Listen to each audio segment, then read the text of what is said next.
So in this video, I want to continue showing you what I got for box and paint. I will put the link of my previous video where I explain when I got this box and paint pochade box.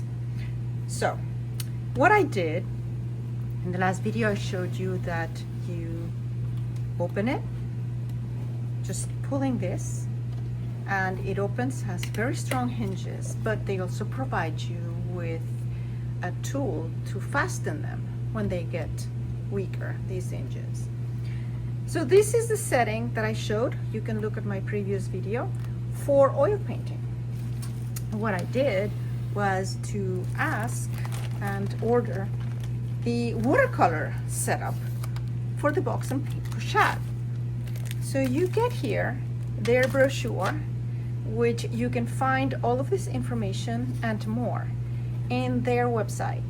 So you can just Google box and paint and you get to their website. They have a variety of products. So this is the palette for the watercolor adjustment from box and paint, and everything is actually done to size this particular pochade box, which is what they call the standard pochade box. Okay, so I will show you how this works.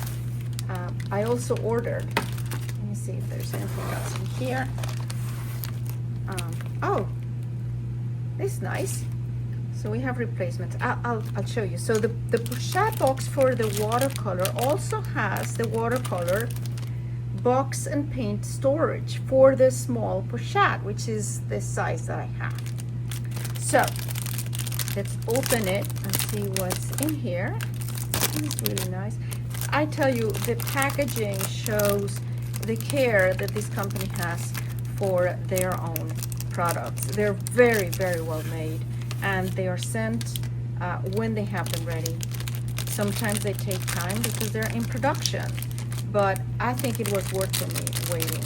I'm going to save these plastic sleeves for when I pack my used boxes and storage paints. For when I travel, I can put them in the suitcase, but with the sleeves that protects them. All right, so this is the box and paint storage system for watercolors, and it has the watercolor containers in here, the little cubes, and it's really neat. They sent me additional cubes. There's 10 in here for 10 different colors, but they do have extras. This is really neat. So you can get them out and you can replace them. And of course, with watercolors, what you do is you fill up. This is a ton of watercolor. My understanding, you don't use as much watercolor as you use oil paints or acrylics. So this is a lot of paint, but you might want to have additional colors with you. So this is useful. Anyway, so let me show you here. This is the setup that I had for the oils or acrylics from box and paint, and the paint storage system here is the one for oils, which basically doesn't have the containers for the watercolors. So for oils, you just squeeze your oils in here, your colors. Again, there's 10 spaces for your colors, and it fits perfectly in the box, because my understanding is this box was made to accommodate the paint storage system. Hence, for watercolors, it's exactly the same size and it fits here. In my previous video, I did explain that they have this nice glass palette. It was difficult for me to get it out unless I turned the box upside down. So I made a little sleeve from disposable palette paper, and I'm actually liking this idea. I used it already once, believe it or not. This is not new. I've used it once, and the thing is, if I actually get any paint outside my paint palette, it will go in the disposable palette and not on the box. I hope I can keep the box as nice as possible. I'm a bit obsessive about that.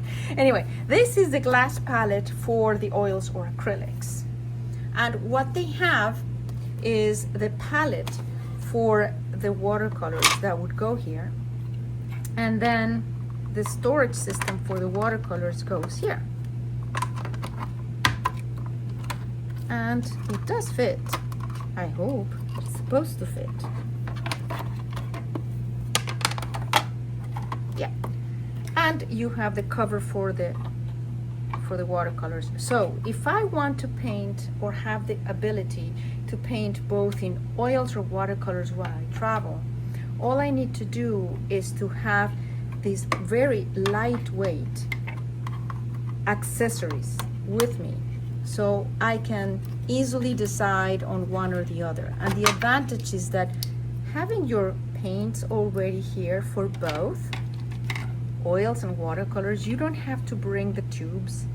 You just have to bring this little paint box storage, either oils or acrylics. One of them you can fit in your box when you travel, and you can have the other one in your suitcase or your handbag.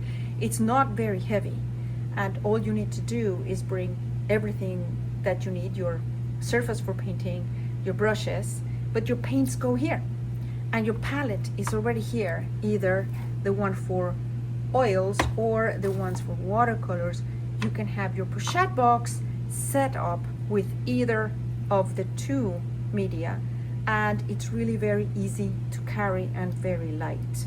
So what they do say is that if you squeeze your paints here, you can see that there's a little sponge here, and I noticed the cover for the oil is longer and thinner. The cover for the watercolors is thicker and shorter. They recommend to put water in the watercolor in the sponge when you close it if you're going to transport them. And of course, watercolors can always be squeezed. You know, you can always put water on them to bring them alive. Now, for the oils, I did mention that they say you could use some clove oil, or you don't need to use any oil at all in your paint, your oil paints, if you are going to keep them in the freezer. So if you have the opportunity to keep them in the freezer, this is super easy. I mean, you can see it's a very small one. It's really not very big. It's easy, portable, and I really am loving this system. I'm going to be using this in Jessica Henry Gray's upcoming England workshop, and I will bring both watercolors, oils, and one pochette for both. I hope you enjoyed, and I'm going to put the link to my previous video where I explained in more depth how I set up this box for the first time.